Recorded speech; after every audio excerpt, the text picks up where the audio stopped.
Hi, I'm the Scottish Reviewer, and I loaned my suit jacket out to a theatrical production. Fortunately, I have this one.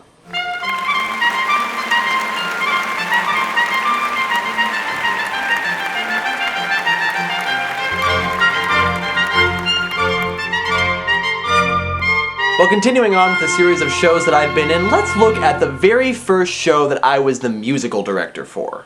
The vast majority of the shows that I'm going to talk about in this series are ones that I've actually been an actor in, or been in the chorus, or something along those lines. Something I've been on stage for. I'm not very technically savvy, and so most people would prefer that I not work backstage, though I have the utmost respect for everybody who does, of course. However, I am, of course, musically inclined, and so there have been a number of musicals where I have helped out with the music, either in the pit orchestra, or as a musical director, or as an assistant musical director, or as a vocal coach, or something along those lines.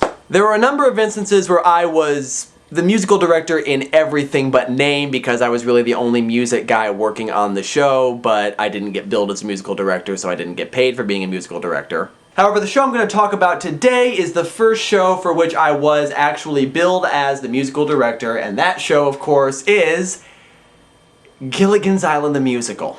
Yes, it exists. Gilligan's Island the Musical first got its start in 1992, way off Broadway, and it's traveled around to various off Broadway places, and it's toured, and a lot of people have become big fans of it. The show was actually written by the original creators of Gilligan's Island. For those of you who somehow don't know what Gilligan's Island is, I'll fill you in real quick. Gilligan's Island was a sitcom that ran in the mid-60s about 7 castaways on a deserted island. The first mate named Gilligan and his skipper, along with 5 passengers, a millionaire, his wife, a movie star, a professor, and Marianne, all left for a 3-hour tour from Hawaii and ended up stranded on this island after a big storm. Actually, you know what? You could just listen to the theme song and get the whole story. Just type in Gilligan's Island theme song and you'll find it. The musical is basically a 2-hour episode of the series, with songs. You get all the familiar characters, and in fact in the original production they actually tried to find actors who looked like the original characters for the nostalgic value.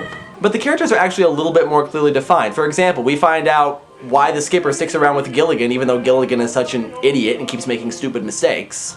Then he saved my life one day and put me in his debt. I made a promise that could not be broken. And the music is actually surprisingly good. I mean, I'll be honest, when I was asked to be musical director for Gilligan's Island the Musical, I said, sure, if it'll get me a paycheck, why not, but I'm not expecting a whole lot from this musical. And maybe it's because my expectations were so low, but I actually was pretty impressed by how well written the music was. We don't know our latitude or longitude or even where we are. I mean, they're not terribly memorable, I couldn't remember a lot of them, but the tunes are pretty catchy and the lyrics are actually pretty clever. Of zero value here to us is differential calculus. Now, a lot of the story is essentially padding, but it is Gilligan's Island. It's supposed to be kind of fun and light and not really too heavy in the character development or anything like that. It's not a complicated show, and it's not really supposed to be. It's supposed to be Gilligan's Island. It's supposed to kind of resonate with the people that watch the show and enjoy it. I mean, people still watch the show and enjoy it, even though it went off the air years ago.